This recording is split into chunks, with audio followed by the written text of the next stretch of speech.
Good afternoon, my dear brothers and sisters in Christ. We are all searching for truth and happiness and great treasure, but we fail to see the true treasure within us. What it is, it is the image of God within us.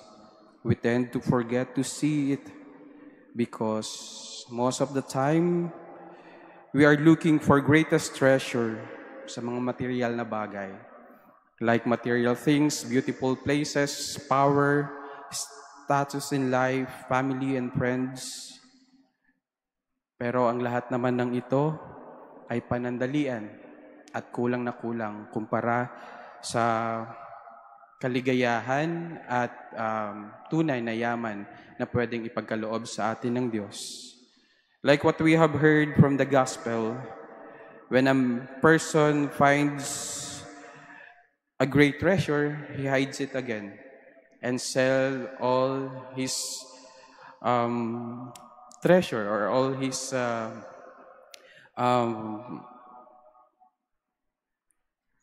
all that he has. Pero as you can see, kahit ipinagbili na niya yung kanyang mga kayamanan, ano ang capacity nun?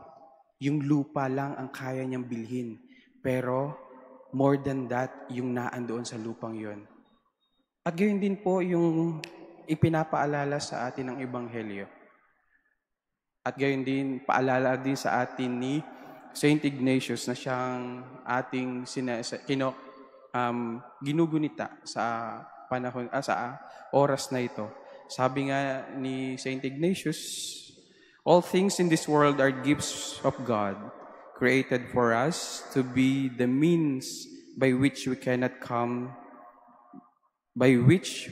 come to know Him better, love Him more, and serve Him more faithfully.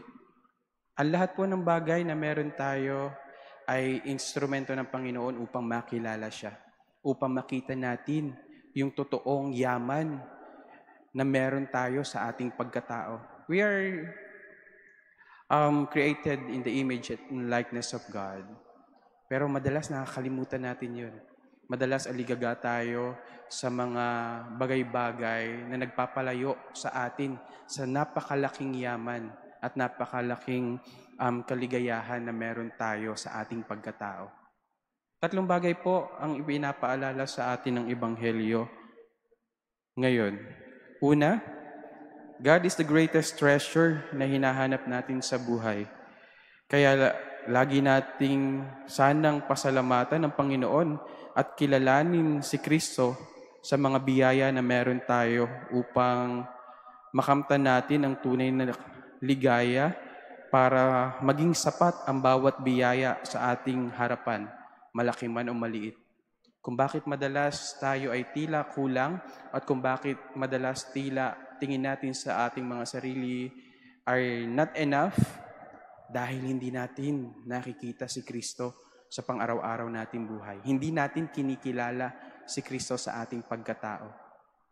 Second, all material things that we have are not enough kung hindi tayo kumikilala sa Diyos. Maging ang ating mga kakayanan ay kulang na kulang if we couldn't recognize God within us. Lahat tayo ay may kakayanan.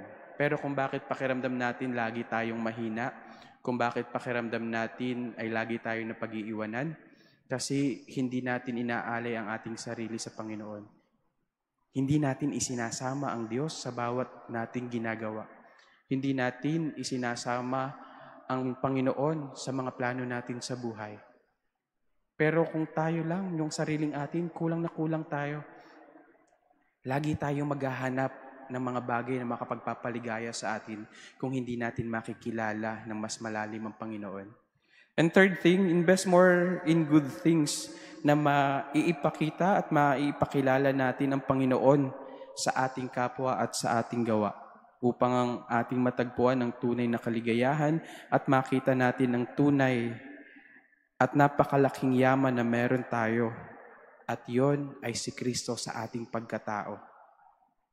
Kasi madalas, hinahanap natin ang kaligayahan sa ibang tao. Madalas hinahanap natin ang kaligayahan sa mga material na bagay. Pero nakakalimutan natin balikan ang ating sarili kung saan naandoon mismo si Kristo. Kung saan nasa kaibuturan ng ating puso. At dahil hindi natin nakikilala si Kristo, hindi natin kayang mag-invest ng mabubuting bagay. Lahat ng ating ginagawa, maging ang ating sarili ay pinagdududahan natin. Pero sabi nga po, in searching for truth, joy, and greatest treasure, don't look far beyond ourselves because God is within us as we are created in the image and likeness of God. So my dear brothers and sisters, if you have personal and deep relationship with God, you have found the greatest treasure, and that is God. Ang lahat ng meron tayo ay instrumento upang makilala natin ang Panginoon at hanapin natin si Kristo una higit sa ating mga sarili dahil si Kristo ay sumasa atin. At pag nakita natin ang yamang ito na dala ni Kristo, maipapakilala natin si Kristo sa ibang tao at magagawa natin ang masigit na mabuti dahil hawak natin at kilala natin ang totoong yaman na magbibigay ng kaligayahan, hindi lang sa atin, kundi para sa lahat at sa mga taong makakasalimuhan natin sa bawat araw. Amen. Please stand.